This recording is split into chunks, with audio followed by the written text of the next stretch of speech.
ការ site visit របស់ក្រុមហ៊ុនបំណងហើយសិស្សដែលចេញមកពីក្រុមហ៊ុនគឺ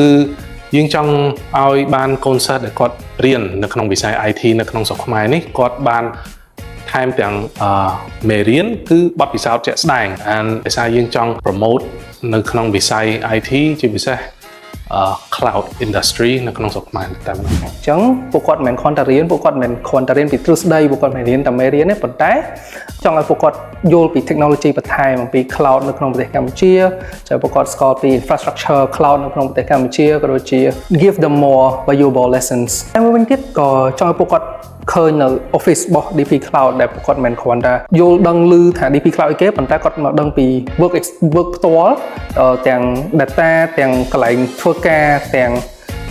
អីផ្សេងៗដែល Donping Cloud គាត់ provide ហ្នឹងthey got to see it in their real life ខ្ញុំក៏ធ្លាប់មានចំណល់ឆ្ងល់ដែរថា cloud computing ហ្នឹងមិនហើយថាកន្លែង store data ហ្នឹងមិនចង់គ្រាន់តែពេលមកដល់ហ្នឹងចាំថា okay after the meeting ដឹងតែបានទៅដល់ visit ទេចង់ពេលហ្នឹងសប្បាយចិត្តហើយរំភើប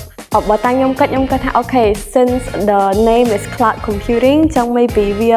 មានទៅលើក្នុង laptop អីទេក៏ប៉ុន្តែពេលចូលមកដល់បានឃើញថាមាន wire ច្រើនហើយវាមិនមែនជា laptop ទេចង់វា coffee អីដែលខ្ញុំ expect so basically I learned a lot from today បន្ទប់ដំបូងដែលយើងចូលហ្នឹងគឺ NOC ឬក៏ Network Operation Center ហើយពេលដែលយើងឃើញបន្ទប់ហ្នឹងដំបូងយើងមានអារម្មណ៍ថាវាដូចជា cyber space មួយអីដែលយើងអាចមើលឃើញពីបន្ទប់ហ្នឹងគឺជា data rack ឬក៏យើងអាចនិយាយបានថាជា data center មួយហើយវា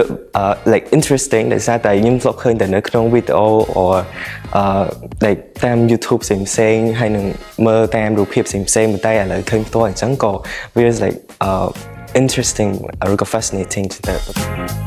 កូនសិស្សដែលគាត់រៀននៅក្នុងវិស័យ IT គាត់ភាគច្រើនអត់បានជួបប្រទះឬក៏បានឃើញទៅលើទីតាំងឬក៏ក្រុមហ៊ុន data center ដែល standard អន្តរជាតិមួយដែលគាត់កំពុងតែដំណើរការនៅក្នុងស្រុកតែម្ដងជាធម្មតាក្រុមហ៊ុនជាពិសេស data center ជាកន្លែង secure ហើយនឹងកន្លែងសុវត្ថិភាពខ្លាំងមួយដែលអាចពីណាចេះចូលបានទេអញ្ចឹងការចូលមកមើលនេះគឺជាឱកាសសំខាន់មួយសម្រាប់កូនសិស្សដែលគាត់អាច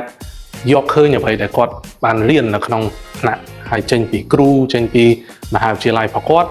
យកមកឃើញផ្ទាល់នៃទីតាំងថាតើ data center គឺដំណើរការរបៀបម៉េច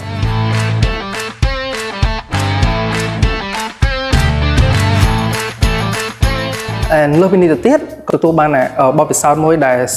និស្សិតផ្សេងក៏អត់ទទួលបានហ្នឹងគឺពួកគាត់បានជួបជាមួយនឹង top management របស់ Donping Cloud ដែលពួកគាត់បាន dialogue discussions ពួកគាត់បានសួរសំណួរផ្សេងៗទៅខាង management របស់ Donping especially បង CEO ដែលគាត់ពន្យល់ឡើងក្បោះក្បាយមែនតើអំពី the cloud infrastructure so that the student housing នៅបំណងពួកគាត់អាចយកនឹងទៅ put into their practical practice even their startup as wellដឹងអីថ្មីច្រើនហើយក៏បានសួរសំណួរទៅបងដែលគាត់បញ្យល់ថាពេលយើងមាន start up យើងអាចធ្វើអីបានហើយក៏យល់ដឹងច្រើនតាក់ទងជាមួយនឹង entrepreneur ហើយក៏អីផ្លេចៗច្រើនដែរបងវាជាឱកាសមួយដែរដែលយើងអាចចែករំលែកនៅបទពិសោធន៍ជាមួយគ្នាដោយសារកូនសិស្សដែលគាត់រៀននៅបំណងគាត់រៀនមុខវិជ្ជាផ្សេងៗគ្នាក៏គាត់ជាគេហៅថា entrepreneur មួយនៅក្នុងចំនួនក្រោយនេះដែល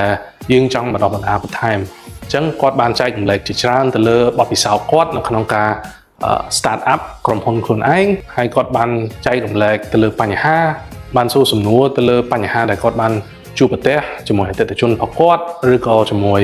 ក្រុមហ៊ុនជា front end ឬក៏ back end system របស់គាត់មានសំណួរ IT ជាច្រើនដែរoverall ខ្ញុំគិតថាវា inspire ឲ្យខ្ញុំចង់ធ្វើនៅក្នុង tech កាន់តែខ្លាំង